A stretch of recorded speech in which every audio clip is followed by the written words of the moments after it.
turned out. Yeah, she turned. Hey. Hey, yo, what's good, you guys? Y'all already know who it is, man. It's Boomer with Star, and today we are getting into Mr. Ballen top 3 places you can't go, and people who went anyways. Sounds like some smart individuals to me.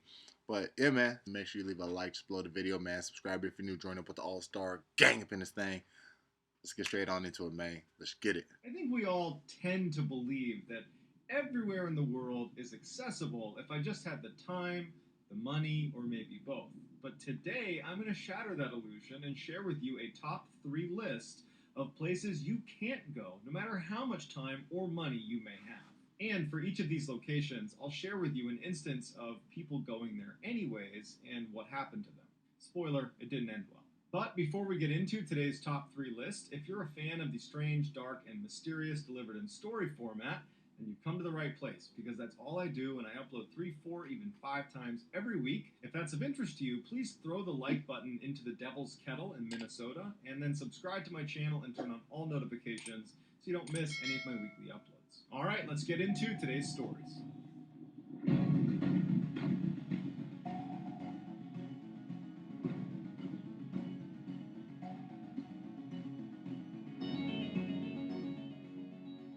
There is this tiny, lush, heavily forested, beautiful island 93 miles off the coast of Brazil that no matter how beautiful it looks, no one will go to this island. In fact, you're not allowed to go to it because the Brazilian Navy has forbid it. So the legend of this island really began in the early 1900s when a local fisherman was off the coast of the island and saw right on the edge of the forest were these beautiful banana trees with all these bananas that were ripe and ready to be picked. And he thought, I can easily pull my boat over to those rocks over there, hop out, grab some bananas, and bring them home, no problem. That'll take me, 10 minutes to do.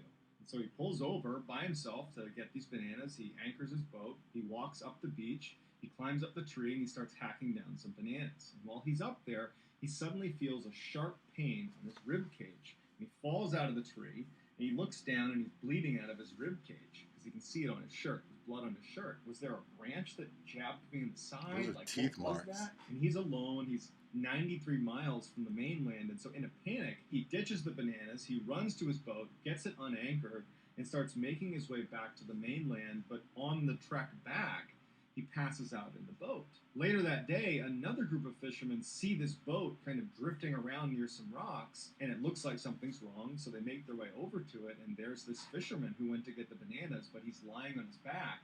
He's clearly dead, and he's in a pool of his own blood.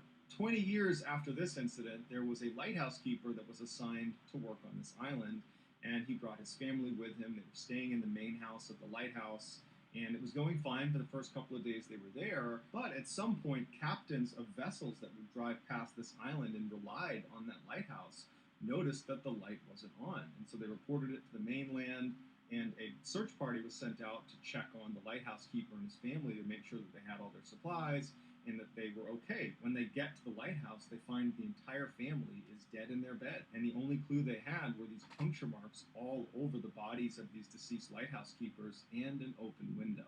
So what killed these people that went to this island? Technically, they died from a poison that literally melts your organs within 60 minutes of coming in contact with it. But that poison comes from a very famous venomous snake called the golden lancehead viper that only exists on this island. They exist nowhere else in the world.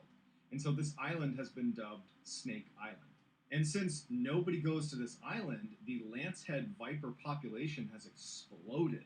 They are thriving on this island.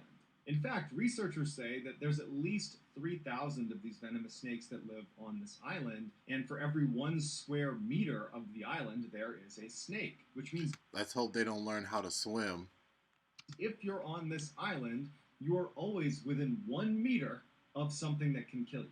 And these snakes aren't just on the ground either, because their primary food source are birds, and so the snakes have begun to live in the trees and catch birds. That's why homie in got the trees. Meaning, if you happen to be walking on this densely forested island, you'd be surrounded almost 360 degrees by these wickedly venomous snakes that if you are bit, you have 60 minutes to get the antidote. If you don't, you're doomed 100% of the time.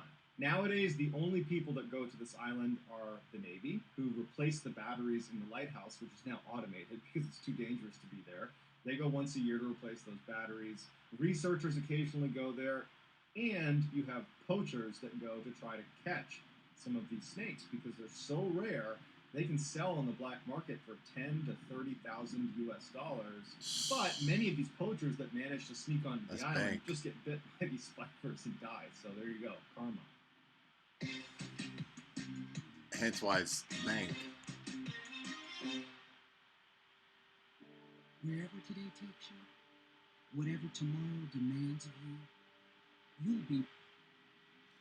Hold up, and where is this island from? Like where's this island? Tiny, lush, heavily forested, beautiful island, 93 miles off the coast of Brazil.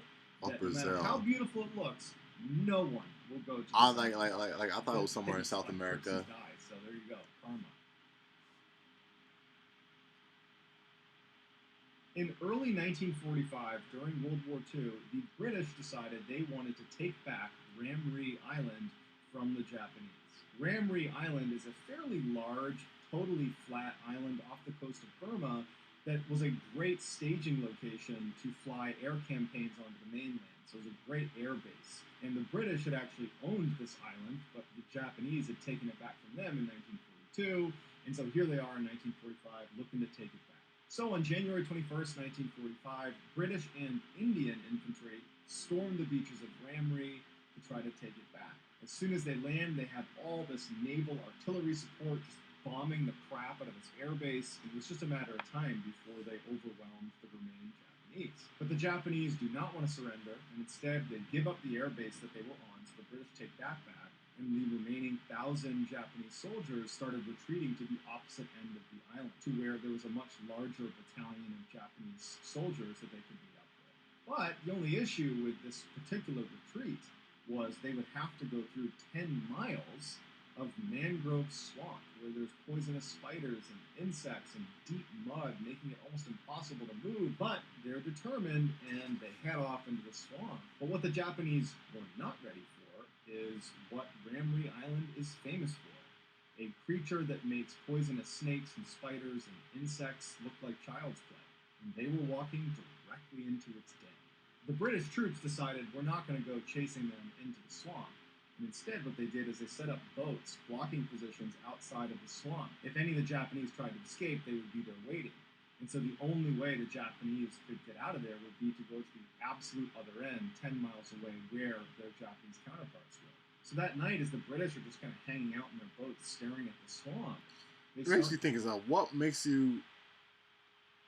these people think about building bases around places like these. You feel me? It's like, or I don't know, just setting, I don't know, having any location where you have to go through such a dangerous lengths just to, get to the other side. Like, why even settle in those places in the first place, man? If they, look, if the other people want to have that dangerous ass place, man, let them have it, bruh. You feel me? I'm like, why even fight for that island anyway? Like, they're gold. I mean, homie hasn't said if there's gold or diamonds there or anything. Like, hearing screams coming from inside of this swamp. It's Japanese soldiers. Then you hear gunfire and then silence, and then it would start all over again, all over this huge swamp. It was just screams, gunfire, silence. Screams, gunfire, silence. And the British are watching this like, do we have troops in there? What's going on in there? What was going on in there is defined by the Guinness Book of World Records as the largest massacre of humans caused by animals. Not just any animal, saltwater crocodiles. These massive man-eating crocodiles can weigh up to 1,000 kilograms or 2,200 pounds. They can grow to be 7 meters in length, or about 23 feet in length. And National Geographic has labeled these crocodiles. See, I was thinking it was either crocodiles, because, like, swamps, bro, of course it's crocodile territory. Alligator or crocodile. As the most likely to eat a human of all animals. And Ramree Island has the largest population of saltwater crocodiles in the world, and they all lived inside of the swamp that the Japanese had gone into. A lot of them were bleeding from the battle they were in, and so they were literally alerting hundreds of saltwater crocodiles to their location. Saltwater crocodiles are notorious night hunters. So what probably happened is the Japanese got inside of this mangrove. The crocodiles were immediately aware of their presence, but they waited until nighttime before they started having a feeding frenzy. And over the course of the night, a number of Japanese soldiers had jumped out the sides of the swamp, exposing themselves to the British. And so about 20 of them were captured, and they said that they were completely surrounded by these crocodiles, that everywhere you looked, there were growling, huge crocodiles eating one person, and as soon as they were done, they would just charge after you and eat you. And at the end of their retreat, when the Japanese did get to the other side of the swamp, Oh, it was a hometown buffet to them. of the 1,000 made it out the other side. And so to this day, people stay far away from Ramree Island because there are so many of these man-eating saltwater crocodiles that have no issue ripping you to shreds. Snakes and crocodiles, man, oh my. Immerses you in a universe with thousands of stars. Yeah. On November 14th, 2018, John Chow hired two fishermen to take him out to this little island in the Indian Ocean. The fishermen were not excited about this, not only because it was illegal to take him out to the island, but because the last time some fishermen had gone to this island, they had both died. But the fishermen needed the money, and so they went with John, and they drove under the cover of darkness to this island, and they anchored a little ways offshore. The next morning, when the sun came up, John asked the fishermen to take him in a little bit closer, but the fishermen refused. So John puts a kayak in the water, and he begins paddling into this island. And as he gets close to the actual beach, he sees someone come out of the forest who has their face painted yellow. Oh, shit. And that's that place where, like, they don't allow any outside, like, entities or civilizations to come to the island. Those are the people that just kill you if you go, like, you know, like, if you went to their island. Is this off India? In the Indian Ocean? Nah, man.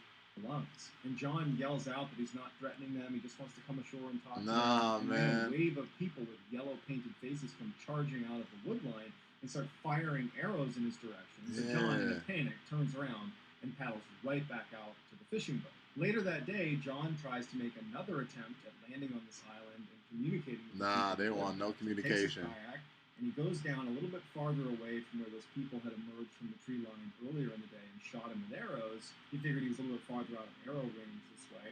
He lands his kayak, he gets out, and the same group of people come out farther down the beach where they had been before. They see John. They all start looking at each other, and they start screeching and running down the beach towards John. John stands there until they come all the way up to him. They don't shoot him with arrows, but they take his kayak. And they don't really know what to make of him. They're staring at him. They start speaking to each other in a language John doesn't understand. And then at some point, a child pulls his bow and arrow out and fires a bow directly at John. And he was holding a Bible, and he stopped the arrow with his Bible. And at that point, John is like, okay, I gotta go. And he jumps in the water, and without a kayak, has to swim a mile to get back to the fishing boat. The whole time, these people are firing arrows arbitrarily in his direction as he's swimming back out to the boat. And so the next day, on November 16th, he told the fishermen he wanted them to drop him off, and he would swim in, and he wanted them to leave and be completely out of sight. The fishermen did not want to do this, but John reassured them that he was going to be just fine, he knew what he was doing, so He's gone. the fishermen He's gone. gone. And they leave. The next day, when the fishermen come back to collect John, they see these people with painted yellow faces out on the beach dragging his body by a rope. No one knows exactly what happened to John, how they killed him. There's lots of speculation about how it went down, but it's too dangerous for anyone to go back and retrieve his body, and so his body remains at North Sentinel Island. The few hundred people that live on North Sentinel Island that were responsible for killing John Chow, they're referred to as the Sentinelese, and they are unbelievably primitive. They are completely cut off from the modern world. They live a hunter-gatherer lifestyle. They have no conception of agriculture. They haven't even discovered fire yet. They literally have to wait for lightning to strike and then run and collect the embers and try to keep the embers alive. Researchers believe that the Sentinelese are direct descendants from the earliest human ancestors that came out of Africa. And as much as we'd like to learn more about the Sentinelese, we probably won't. because they aggressively resist outside contact. They won't even let the other similarly primitive neighboring island tribes to come on their island. The Sentinelese want only Sentinelese on their island. No one else can be there. If you're not a Sentinelese and you try to go to their island, they'll just kill you. So let me know what you think of these 3 crazy... It's like, even if you bring a gun, though, you know what I'm saying? It's like, all right, who else wants to make an attempt? Like, but then again, that would be genocide. That'd be a mass homicide, if not genocide. You feel me? It's like, do you really want to?